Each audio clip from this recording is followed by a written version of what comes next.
Hey, gorgeous, and welcome back to the Influence Over 40 podcast. I'm your host, Annie Kilko, and I'm so glad to be here with you today.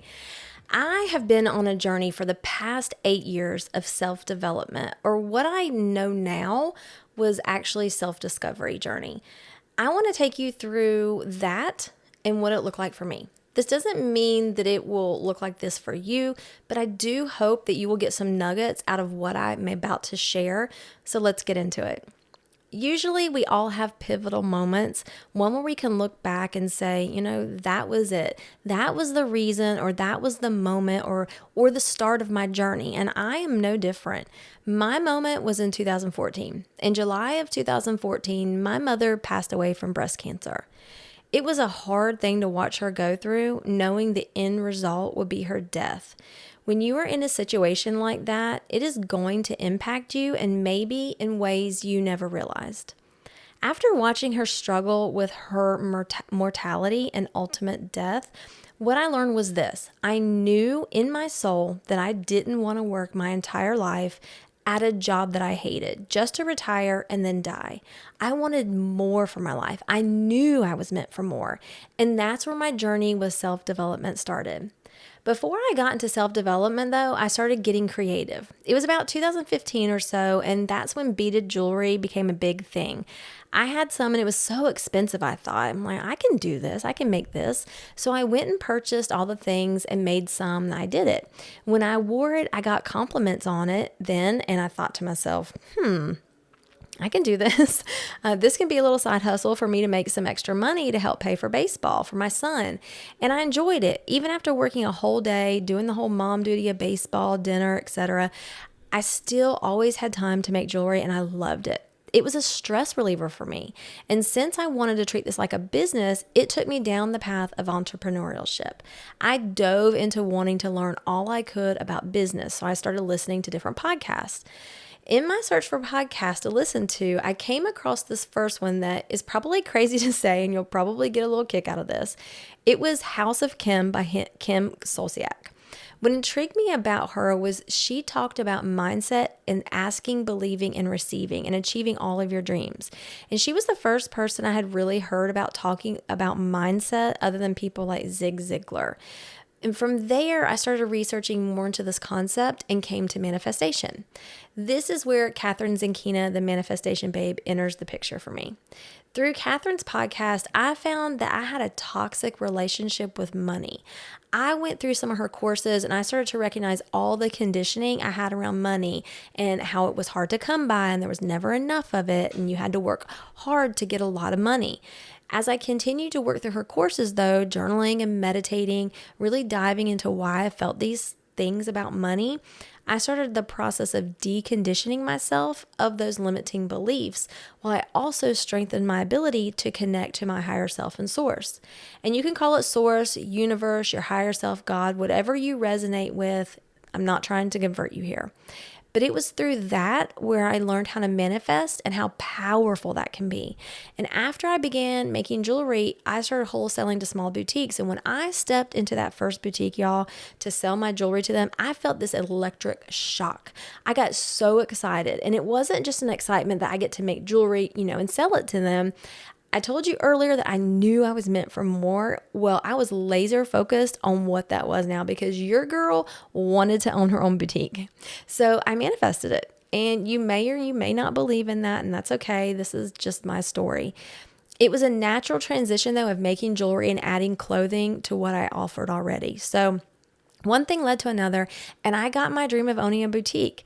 Now, how that came about, that's another story for another time. But just know, when you manifest, it doesn't always happen like you envision. Anyway, my dream came true, and I opened a women's boutique. When I thought about why I wanted to do this, it was because I wanted moms and daughters to be able to shop together, to have a store where they could both find something that they loved, that they looked great in and was appropriate for their age, a store where they could both do that together. That was my dream. And as it turns out, that was also my unique selling proposition. That's what drew women to me and my store. What I didn't see coming, what I didn't anticipate, was that through my store, I was able to connect with so many women one-on-one. It wasn't what I originally set out to do, but that's how it naturally evolved. I found that I loved connecting with these amazing ladies one-on-one daily, having conversations about their ups and downs and about how they didn't feel good enough, how they lacked confidence and felt less than. And this platform gave me the opportunity to listen to them, to encourage them. I was able to reassure them that they were not alone and help build them back up. And with each conversation I had, I felt so inspired and energized. I felt so grateful that I could be someone put into their path because they needed that reassurance. It made me feel good to know that I could help in that way.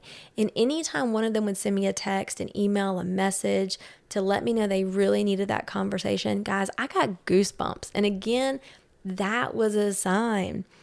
After 5 years of building and working in my boutique, though, I started to lose the love I had for it. I knew it was time to move on, and I was at peace with that. So I closed my store. I still knew that I was meant for more, and my soul was yearning for its purpose. Still trying to find what my next step was and what really lit me up again, I just went ahead and did what I was good at. I did social media management for other businesses. I have that talent. I understand it. It's easy for me, but still it just wasn't checking all the boxes. I felt like I just couldn't find what path was meant for me. While searching for that it business, a guru I follow said, if you aren't sure or you're trying to find your niche, what you need to do is ask your friends or your community for words that they would use to describe you, and then ask them things that you are known for. So I did that. The feedback on words that they used to describe me were things like authentic and real and honest and kind and bold and genuine. And things they said I was known for were social media, of course, my dogs, fashion, but this is the best one: coaching, teaching, and helping others. Light bulb moment, right? These were all signs that I can really connect with people, which is what I was used to doing in the store. But I didn't realize it. I still just didn't connect those dots. So that's 2 signs. As I was building out my offers for social media management, I also decided to offer business coaching, specifically though boutique business coaching, because that's what I was familiar with. In talking with my first client, coaching her through ideas or next steps in her business or what she needed to do, I always got goosebumps after those conversations. I was always lit up. My body vibrated with energy. And if I'm being honest, I knew that was a sign. However, I still wasn't confident in being able to do that all the time. Most business coaches that I've known about have been very successful in what they're coaching. And I just didn't feel like my boutique was successful. And from the outside looking in, sure, it looks successful. I always hit my monthly goals and targets. I hosted huge events, that always produce great turnouts. And I was known in the community as the face of my boutique. But from the inside view, guys, I was drowning in debt. Shopping habits were changing, and I was losing the love and passion that I had when I started. So I ignored the fact that I was good at coaching and that it lit me up, and I instead continued to create a business around social media management. Even though I followed what the gurus were teaching, I continued to compare myself to others, which consistently held me back. Plus, what they were teaching was that all you had to do to be successful was to make reels and TikToks, to find your community. You've got to identify their pain points, offer solutions through the products that you offer, easy peasy, right? Well, I tried and it just wasn't working for me. It was so frustrating. What I didn't know then, but I realize now, is my strength is in talking and sharing. So while I was making reels and TikToks that they taught, I wasn't using my voice, and my voice is my gift. I was just typing it on a screen. And the reason I was good one-on-one and connected with other women and why it was so impactful to them and myself was because I was actually speaking with them. You don't get that same vibe through a video where I don't speak. Since then, I've learned that. Now, let me tell you how I finally put all of the pieces together and had my aha moment. Usually I'm pretty fast learner, but this one, y'all, it took me a year. I knew closing the store was the right decision, but I had a feeling of peace about it. Even though I had a feeling of peace, there was still a lot of shame I had to work through around that. It wasn't until I worked through some of those feelings of shame and feeling like a failure that I understood those experiences were meant to be part of my story for me to share with others. When I started to share parts of that story, I was overcome with emotion at how supportive people were of me. The reason they were so supportive was because I shared it with my voice. I didn't do it in an email or a post or a reel or a TikTok. That again gave me goosebumps. And this time I listened. I now knew how to use my voice. I felt led to start a podcast. And not only did I start one, I decided to start two. One for sharing my journey in business and what I've learned in the past and what I'm working on now, and how other women my age can learn from me, but also one with my husband, Kent, to share our life struggles with other couples. And I had no idea if anyone would listen, and honestly, I didn't care, but I knew I had to do it.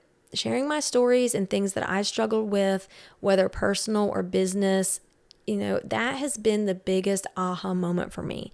When I lean in and talk about something that is hard to speak about or people don't normally talk about, I always get messages thanking me for sharing, saying that they're going through something similar and needed to hear and know that they weren't alone. And again, every time I get these messages, I get goosebumps. I'm getting goosebumps right now just talking about it, but I finally understood that that is my sign. And I have continued my self-development these last couple months. And every time I listen to a podcast, I get a nugget of information that I know was meant specifically for me to hear. First, it led me to a book to read that deepened my belief that I'm meant for more, and specifically that I'm meant to share my knowledge or benefits with others. That was a sign that I was finally on the right path and that doing a podcast was part of my purpose. I was led through another podcast to learn about my human design.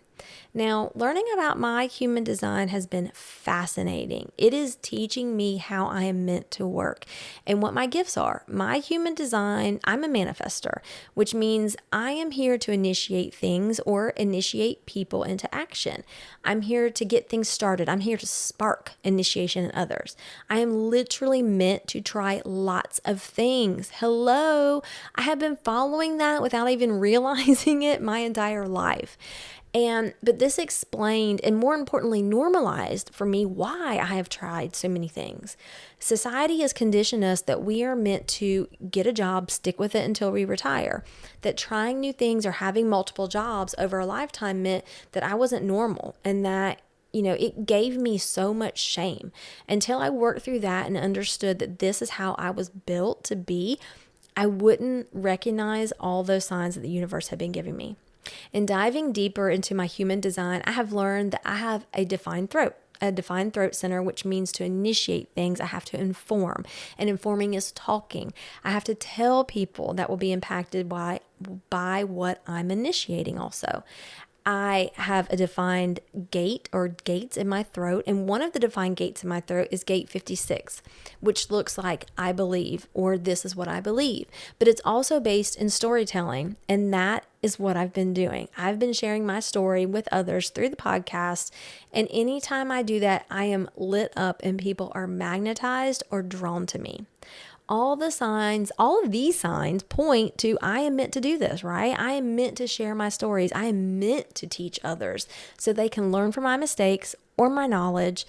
And the reason I got goosebumps after having conversations with friends or customers or after coaching someone was because I was working in my zone of genius, and that is what I am meant to do. I finally got it. I finally put all the pieces of the puzzle together and I got it. And I am incredibly grateful to all my experiences that got me to this spot. They were all necessary as part of my story so that I can share with others. And I have so much more to share as I learn my human design first and then learn the human design of other archetypes. I can see myself leaning into that and sharing with others to help them on their path. I'm not sure yet what that looks like, but I trust and know that I'm going to get there. And you'll know about it first because you listen to the podcast. So I know I have so many talents that I can rely on, but when I work the way my human design was meant, it means I do it faster, I'm more aligned, and I have more impact on others. I hope hearing my story and all the signs that I ignored, or more accurately, just weren't confident about, resonates with you. I hope that through my journey of self discovery, it helps to normalize what you might be feeling or possibly have been through, and you can feel less shame about that as well. And as always, if you ever need help or to talk or want to know more about human design, feel free to reach out to me on my socials. I'm going to link all those in the show notes below, or you can always email me at hello@influenceover40.com. As always, I appreciate you for being here. I love you all so much. Mwah.